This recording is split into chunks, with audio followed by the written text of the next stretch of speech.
Hello everybody, it's Sarah, and today, for one last time, we're going to talk about the Poppy War Trilogy by R.F. Kuang. I mean, it's probably not gonna be the last time. I mean, it's definitely not gonna be the last time I mention this series on my channel, and maybe it's not even gonna be the last time I have a dedicated video for the Poppy War series, actually, because maybe sometime down the road, I don't know, depending on how long I have this channel, I will reread the Poppy War series and, you know, just analyze it differently than when I read it for the first time. But yeah, the reason why I wanted to make this video is because I have had some very contrary opinions on this series on my channel. I have given the first book 1 star, I have given the last book 4 stars. I have praised this series and put it on my 5 fantasy series everyone should read list even before I read the last book. I have absolutely ranted about all the things I hate about the first book. And so, you know, now that I have actually finished the entirety of the trilogy, I thought it might be helpful to make a dedicated video talking about, have my opinions changed on the first 2 books? How have my opinions changed? Would I recommend the series? Do I think you should read the series? Which, by the way, are 2 different things, and we'll get to that as a last point. And so yeah, that's what today is about. And by the way, this video is going to be spoiler free, so if you have not read the series, then you can watch this and decide whether or not you want to read it. I will not go into specific things that I have talked about a lot already in other videos and all of my other Poppy War videos, which are my first Poppy War review / rant, my second Poppy War discussion, my Dragon Republic spoiler-free review, my Dragon Republic discussion, my Burning God spoiler-free review, as well as my Burning God reading vlog, which includes spoilers. All of those videos will be in a playlist linked down below and up there. So if you're interested in my thoughts, my specific thoughts on the single books, then go and watch that playlist or the videos in the playlist that interest you. Now, also, one more reason why I wanted to film this video is because to this day, my first Poppy War video review / rant is my most watched video on my channel, and on most days it's the video that gets the most views, because as you know, in your YouTube studio you have like the 3 most viewed videos of I think the past 48 hours, and most of the time the Poppy War is on the list at the #1 spot. Now, I also still get comments on that video, however, since about a year ago, I think, maybe a bit less, maybe half a year ago, I decided not to answer comments on that video anymore.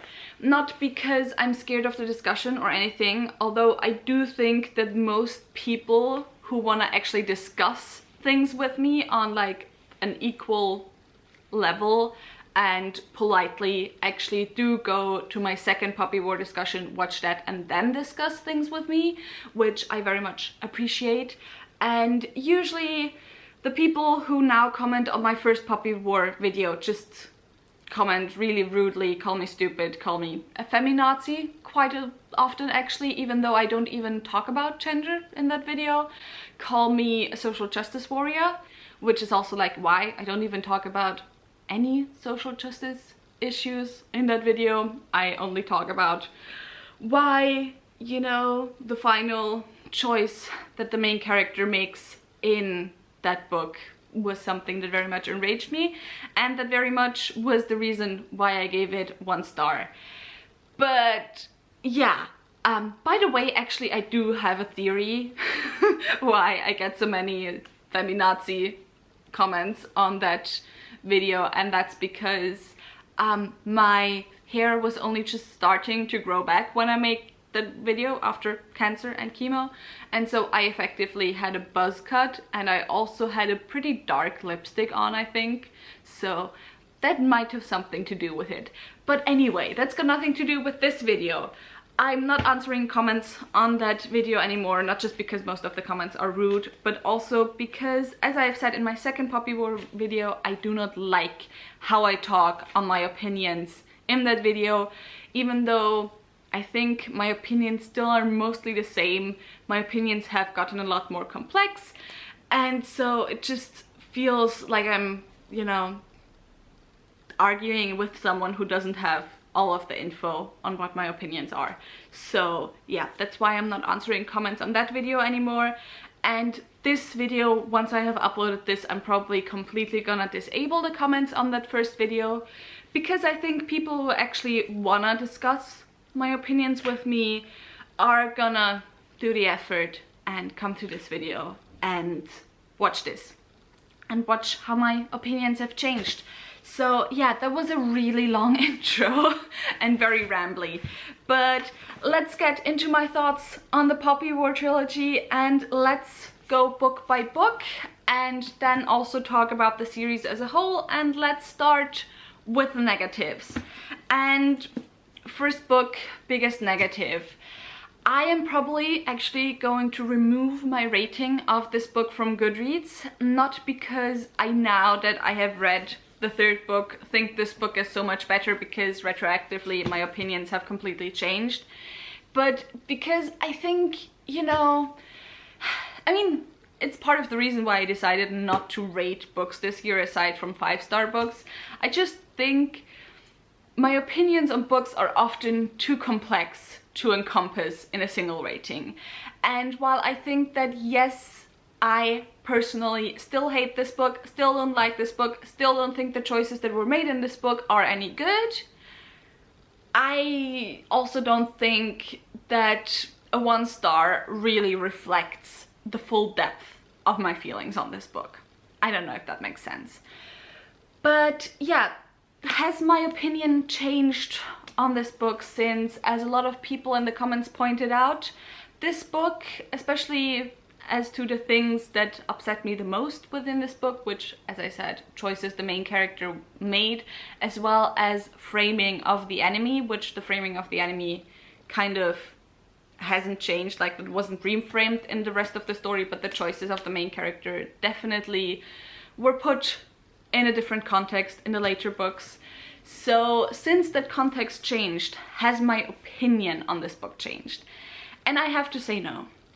Because I personally think that no matter what the payoff of something is in a book later on in a series, I think a book has to stand on its own in a series. Or at least you have to consider earlier books in a series, but not later books on your opinions. And sure, on a reread, books can sometimes get better because you're like, oh my god, there was so much set up there. But if the setup is something that you really dislike to the point that you maybe won't even continue on with the series, then it doesn't matter how good the payoff is gonna be later on in the series, because you thought the setup was shit, so you never continued. I mean, I thought the setup was shit, and I was lucky enough that, you know, I was intrigued enough. I was like, wow, the author really... Ooh. I don't like this at all, but I want to see how the author pulls herself out of that. So I continued on with the series. And even after the second book, which is right here, which I'm not gonna talk that much about the second book because my opinions on the second book haven't changed either, because my opinions on the second book don't really have anything to do with the framing or anything, but more with the writing style and the story building. And I just thought the second book was incredibly boring. So yeah, not gonna talk about the second book that much. But where was I? I always go on these tangents and then I forgot what I wanted to talk about. Yeah, if the setup is shit, then it doesn't matter if I have read the third book and liked the payoff, I still thought the setup was shit. And actually, very interesting, I think I maybe would have liked this series more and this first book more if I had read it for the first time now that all 3 books are already out. Because I think the way we talk about this series has changed a lot. I read this first book, by the way, before any of the other 2 books were out. But I think the way we talk about this series has changed a lot, and I think now there's more of an awareness what type of character Rin, our main character, is supposed to be. And going into it with like that in mind, I think I would have enjoyed the first book more. However, I don't think that was obvious enough for me to enjoy the book. And I think it also wasn't obvious for that many other people who have read this before the other 2 books came out, because, fun fact, most of my comments that I got before the second book came out were arguing why no, I should actually approve of Rin's actions. Well, most of the comments I got after the Dragon Republic came out were like, yeah, but no, new context of the second book, this is how she is supposed to be, this is her framing. Which, again, I don't think was her framing, and I said that in my Burning God review. I think the framing around Rin only really changed in the 3rd book, and I didn't like her framing in the first 2 books. So yeah, still not a fan of this book. Might have been a fan if I had read it when all 3 books were already out. We will never know. But even though I have read The Burning God right now, no, my opinion on this book has not changed. However, something I do want to acknowledge is that, once again, and I think I talked about this as well in my second Poppy War discussion, which, by the way, if you watched that, I had this part where I talked about trigger warnings in that video. And I rewatched it recently because I got a comment like talking about that part, what I was talking about, and I was like, I cannot remember talking about trigger warnings whatsoever. So I rewatched the video and I still don't know what I'm talking about. So like, if you watch the second video of my 2 Poppy War videos, then please ignore that part. I don't know what I was on about, but like, happens sometimes. So yeah, something I wanted to acknowledge that I did also talk about a little bit in my second Poppy War video is that I can appreciate this book more, even though I personally really didn't like it, because of different reader experiences. And something that I've had a little bit of awareness already, but that my awareness has definitely grown in the past almost 3 years? No, 2 years. Past 2 years. Almost exactly, actually. An awareness that has grown in the past 2 years is like on reader experiences, because of course we also have had multiple discussions on that in the Booksters Fair thing. And my dislike for this book very much comes from my personal experiences and the way I grew up, the things I learned in school and so on. And I have a new appreciation for this book as far as, you know, how much of an important representation it is of a history of a lot of people who usually don't get to see their history represented in books. And so I do have an appreciation for that in terms of this book, but we'll get back to that once I talk about the series as a whole. Which actually, let's talk about this right now, because I don't think I have to talk about how my opinions have changed on The Burning God, because after all, I only read it 2 months ago, so not that important. But anyway, when it comes to the series as a whole, I still want to mention, even though I mentioned that in The Burning God as well, and these are the wrong way around, I do think that R.F. Kuang improved a lot in the series. I don't even know if that's a negative or a positive. But I still think, and that also hasn't changed with the recontextualizing of a lot of things that happened early in the series, I do think that when it comes to framing of characters, when it comes to framing of plot points, when it comes to framing of actions, I think when it comes to execution of concepts, R.F. Kuang has improved a lot over the entirety of the series. And because of that, I also don't feel all that bad disliking the first book, because, you know, I just think the execution wasn't on point. I know a lot of people won't agree with me on that, but, you know, just opinions. So yeah, I do think R.F. Kuang has gotten a lot better over the series. However, something I do want to mention, and that is the one thing where I'm like, I kind of want to reread the series, just specifically looking out for that, is no. So my battery is gonna die on me in 2 seconds, so I'm gonna change that very quickly and then come back. Battery is back to full, so yeah, where was I? What I wanted to say was that the one reason why I might want to reread this series, specifically looking out for this aspect, because I think it's masterfully done, better done than in any other fantasy book that I have ever read, is that the way the narrative is very decolonial. Like, the changing of colonial narrative within the series is amazing. Because you might not think that there is a lot of that, but within fantasy we actually have a lot of colonial narratives, which mostly also come in the othering of any non-white races within a lot of fantasy books, but also in the way that most of the times the white is the self within fantasy books. And this book sometimes does it a little bit obviously, a little bit on the nose, where, you know, I like a bit more finesse. So the scene in the Dragon Republic where, you know, very obviously othering phrasing is used to describe the white characters, you know, that's a bit on the nose, but I can still appreciate it for what it is. But not just the way white characters are described in this book, but the way the story is told is incredibly decolonial. And that is something that I just very, very much appreciate about this series, and where I think, you know, as I said, better than any other series that I've ever read.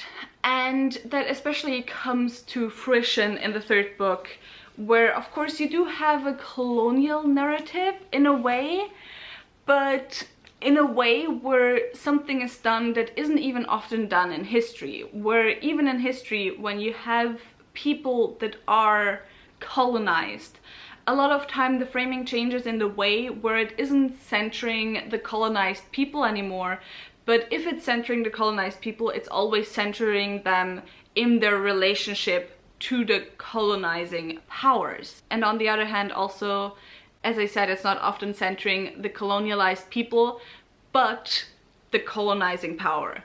So that's something that happens even within historical narratives more often than not. It manages to very much center the colonized people in the narrative, but it also manages to, when colonial narratives might take over, to not let those narratives take over, to not concentrate on the relationship between the colonized people as well as the colonizing powers, but to concentrate instead on the relationships between the colonized people of different fractions. And that's just something that I found incredibly impressive and incredibly powerful, and I hope what I just said makes sense. It probably makes more sense for people who have read the series, but just if you're looking for a good decolonial fantasy, definitely read The Poppy War. And so maybe we're now at the last point. Would I recommend this series or not? And I have to say, no. Because when it comes to me recommending a series, I feel like I want to recommend a series that I love. When I recommend series, I want to be like, I absolutely love this book. I want to talk to someone about this book. Go and read this book, please. Absolutely love it. And that's just not gonna be the case with the first 2 books of the Poppy War series. I mean, what rating would I give this series overall? I don't know. Maybe it's a 3-star because that's the average, but I don't think, again, rating completely captures my complexity of feelings, because, as I said, there's stuff in here where it comes to the colonial narratives that I think are absolutely 5 stars and above. But there's also stuff in here that I'm just like, I feel this is badly written. I feel like the choices made weren't good ones. I feel like the author, R.F. Kuang, wasn't yet at her full potential. There's stuff in here that's more of a 1 star for me. And so because of that, and because especially the first 2 books are in some ways, especially the second book, not even just on a personal level, but also on a, I mean, reviews are always personal, but like not on a plot or completely subjective. Plots, tropes, you sometimes prefer them, you sometimes don't like them, but on a more technical level, there's a lot of things where I think they're not that good. It's making it hard for me to fully recommend this series. But that doesn't mean, however, that I think you shouldn't go and read this series. Because even though I wouldn't recommend it personally, from me to you, this is a book that I love, I think you should read. Because as I said, recommendations for me are books that I love or really enjoy, that I think others should read. But I still think everyone should go and read this book, because I think the series is a marker of a milestone within fantasy, especially within non-white fantasy, within thinking about how we talk about different races within fantasy, even though those races, it's easy to say they don't correspond with, like, you know, our real world, but they in fact very much do. And so because of that, even before I read the 3rd book, which was my 4 star and which like solidly changed my mind on this series to like more leaning towards negative to more leaning towards positive. And so that's why even before I read this book, I put this series on my 5 fantasy series everyone should go and read list. Because yes, I don't recommend this series. But yes, I also really think you should go and read this series. Because, you know, I think most people will enjoy it more than I enjoyed it, because overall, most people that I see reading the series have mostly positive feelings on the series. But yeah, that's my video on the Poppy War. I hope it made sense. I hope I told you my feelings properly. I hope you can now maybe stop telling me that the reason I don't understand the series is because I don't get the rest of the series and my second battery is almost over. So yeah, that was it for this video. If you enjoyed it, maybe think about giving me a thumbs up and also maybe subscribing. All the links to my social media are in the description box down below, so go and check those out. All the links to my book club of Queens, Witches and Valkyries are also in the description box down below, so go and check those out as well. I would love if you'd tell me your thoughts on the Poppy War series if you've read it in the comments down below, so we can maybe discuss a bit more, because most of the discussions, even though I've been talking a lot about the negative comments I got that were like stupid as fuck, a lot of the comments actually were really productive for me and helped me figure out my specific thoughts on why certain aspects of the series annoyed me so much or like weren't my cup of tea so much. So yeah, discussions I think are always helpful. And yeah, with that said, I hope I'll see you soon. Bye!